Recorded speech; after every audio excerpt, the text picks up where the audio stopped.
Look at this chart. It compares the planet's total biological capacity, this single circle, against humanity's annual consumption.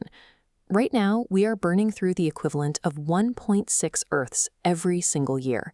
That deficit is the direct result of the first industrial revolution.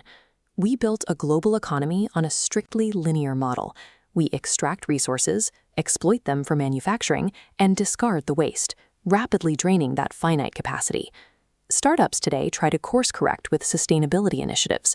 They reduce packaging or swap out a few plastics. But these are superficial fixes.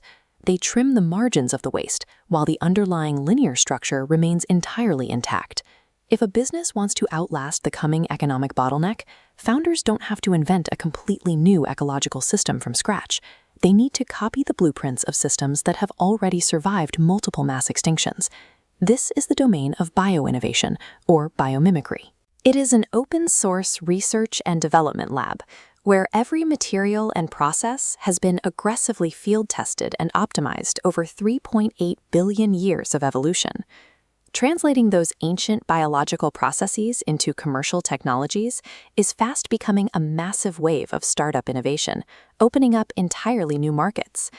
But before a company can pull a blueprint out of the wilderness, its founders have to answer a specific philosophical question. How exactly do they classify the natural world? The first worldview treats nature as technology. Biology is viewed as predictable, programmable machinery, full of components to be controlled. It frames the natural world as an engineer, aiming to reverse engineer the organism and extract its mechanical secrets for human industry. Then there is the opposing worldview, championed by researchers like Janine Benyus, which treats nature as an artist and a teacher.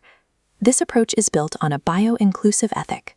It argues that instead of just mining the forest for spare parts, human designs must operate within the ecological limits of the biosphere, cooperating with natural systems rather than just exploiting them. Yet, whether a founder looks at a forest and sees a machine to be dismantled or a masterclass to be studied, they still have to run those biological marvels through a rigorous translation process to build a viable product. That translation process follows a strict three-step pipeline: research the biological mechanism, abstract the core design principles, and implement them into human engineering. Teams usually take one of two paths. In a top-down approach, engineers start with a stubborn human design bottleneck, and then they search the expansive wilderness for a living organism that has already figured out a solution. For instance, a kingfisher can dive from the air into the water with barely a splash, thanks to the highly aerodynamic structure of its beak. Japanese engineers were struggling with bullet trains that created massive sonic booms when exiting tunnels. By matching the profile of the train's nose to the kingfisher's beak, they eliminated the noise and increased the train's energy efficiency. The other path is bottom-up. Here, researchers observe a biological phenomenon first, then look for a human application.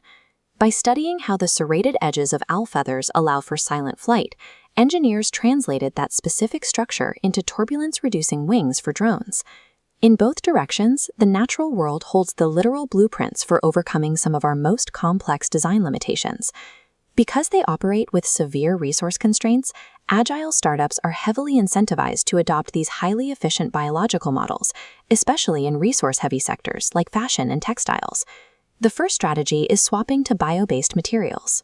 Startups are replacing conventional synthetics with organic cotton, hemp, or even biodegradable plastics synthesized from ocean microbes. The second strategy targets production.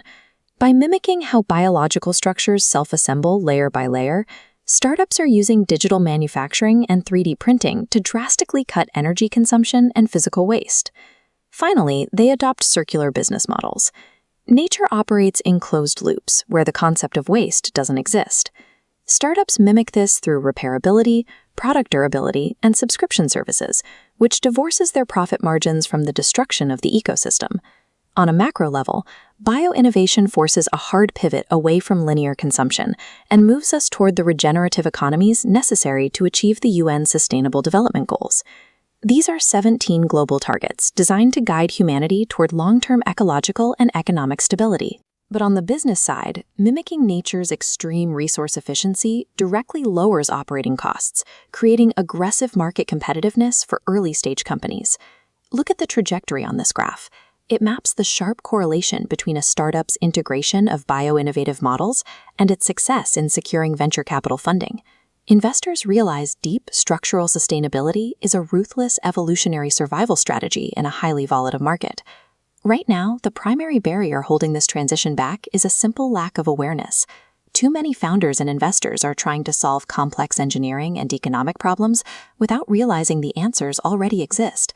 Once the startup ecosystem recognizes that our greatest design challenges were perfected by the wilderness millions of years ago, we can finally build businesses that thrive alongside the planet rather than at its expense.